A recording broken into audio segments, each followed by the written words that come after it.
In the last NBA season, Brandon Ingram somehow managed to lead the New Orleans Pelicans to the playoffs despite starting the season 4-16. And they took the number 1 seed Suns to a respectable 6 games, and Brandon Ingram played spectacular in that series. And throughout this entire season, the improvements I've seen Brandon Ingram has made from basically almost every area of the basketball court, it's kind of crazy to see that he's still being widely unappreciated by a majority of NBA fans. And he just played this last season entirely without Zion Williams. Imagine a better Brandon Ingram paired up with a one-of-a-kind player in Zion and CJ. It would be an easy estimation to think that they'll be even better than an 8th seed as they were last year. So in this video, I'm going to be trying to dabble into why I think the improvements from BI shouldn't be something you should look away from, but should be something you should appreciate. One of the many great things that Ingram has improved in this season is his playmaking. Ingram has gotten good at exploiting defenses with his passing, finding gaps in the defense, and creating high leverage shots.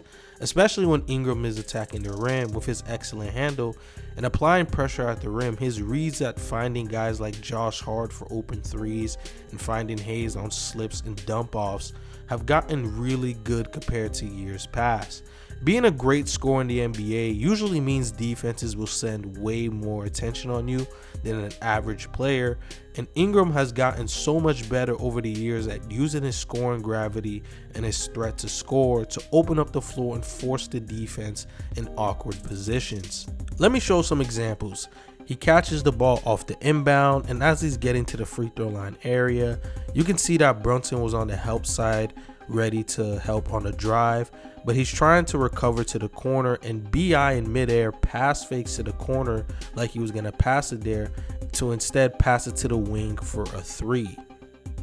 On this one, he's operating in the right side of the court, then he bumps the defender to get some space for a shot, but right before he can even release the ball, he sees that Walker is left wide open with no man next to him, and then he just kicks it out to him for the open 3.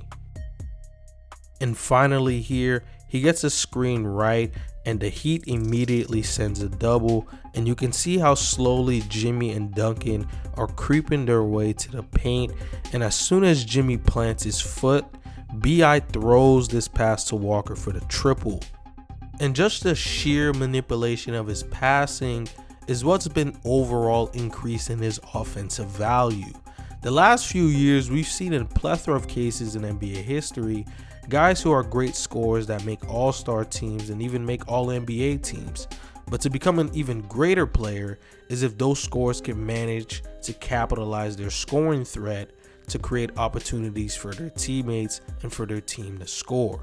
And BI, as the primary initiator of his team, has done a fabulous job. The last 3 seasons, it's been a trend with his assists going up, but I am one of the few people that do believe that you shouldn't just equate playmaking to just assists, because there's too many external factors that are in play for you to get that assist. So thanks to B-Ball Index with this graph, we can see when filtered to forwards in the league in terms of passing, creation volume, and box creation, Brandon Ingram is towards the top of the list with the likes of LeBron James, Jimmy Butler, Paul George, and even Chris Middleton. Now, what is box creation? If you don't know what that means, it's basically estimating the number of open shots created for teammates per 100 possessions.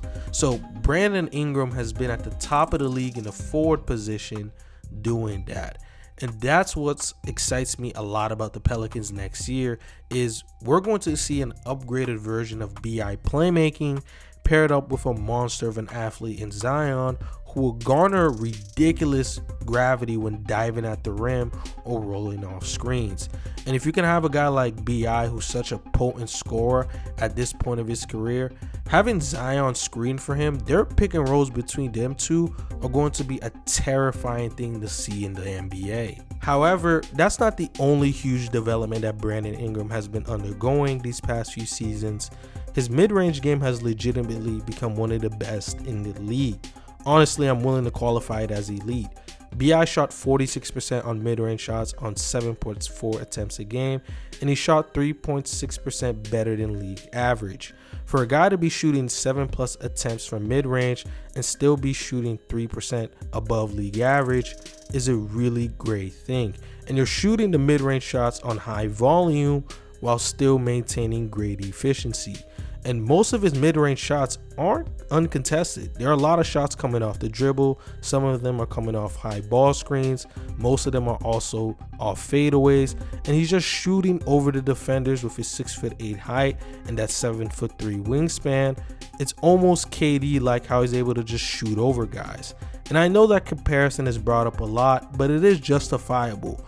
For BI to make it seem like when a defender's pressing up on him and he just shoots over that defender and make it seem like they had no contest at all, it's very KD-like. And we saw this year in the playoffs how valuable that mid-range shooting was when he played the Suns. Because of him being able to have a reliable 15-foot jump shot, it makes the opposing team playing any type of drop coverage more difficult. Here, BI calls for the screen and proceeds to go for a one dribble pull up, and Craig is trying to fight over the screen and try to recover back on BI, and McGee is in drop coverage here trying to prevent a possible roll from Lance, and BI sees this advantage and he proceeds to just shoot this open midi for the 2 points.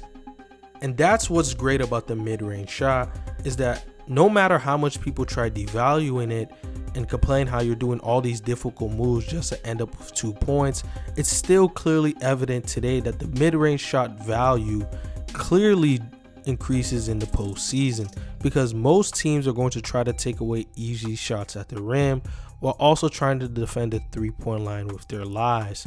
And that will only leave the mid-range shot to be played, but most players wouldn't try to capitalize on this opportunity and just try to force the action anyways.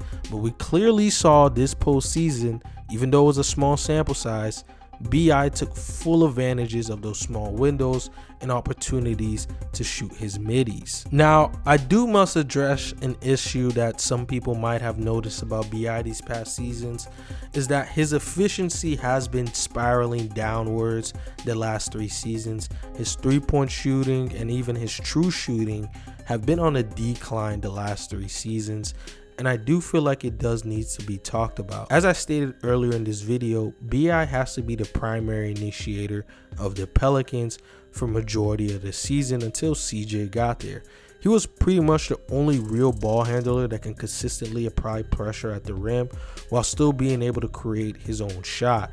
And with him taking this much of an offensive burden, it makes sense that his efficiency would suffer a bit, with him having to pretty much do everything on offense for the Pelicans to even be competent, because defenders are going to send more resources to try to slow down BI.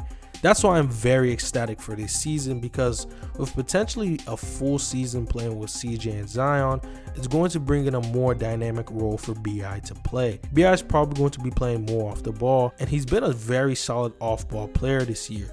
You saw most of that in the second half of this season when he had to play with CJ and he took on some of the ball handling responsibilities. Just imagine a full season of that, plus the addition of Zion in the lineup, who's going to create havoc for defenses. And if BI off the ball can get high quality looks instead of always having to create all the offense for himself, I do think that his efficiency should start trending upwards this next season, when he doesn't have to carry such a huge offensive load and instead can get great offensive help, which would help out BI a ton. BI this last season evolved into one of the best playmakers in the league, while also being one of the premier mid-range shooters, which therefore made him one of the best offensive players in the league. He was burdened with having to do almost everything on offense for his team and still managed to keep the Pelicans offense afloat when he was on the court, which just shows his great value. But a lot of people people are very unappreciative of this, what BI has done, and some don't even realize how impactful he really was this season. Even though he didn't make the all-star team, you would be dumb to think that at the very least he wasn't even playing like an all-star caliber player this entire season. And it wouldn't shock me one bit that BI could possibly be an all-star next year if this team can rack up wins in the West. But anyways, I covered everything I wanted to in this video about Brandon Ingram. So let me know if you guys think that BI can really be an all-star and maybe even an all-NBA player next season. Let me know all that in the comment section below. So before you guys leave, make sure you guys like the video, hit the subscribe button, hit the notification bell to keep you guys posted, and have a blessed day.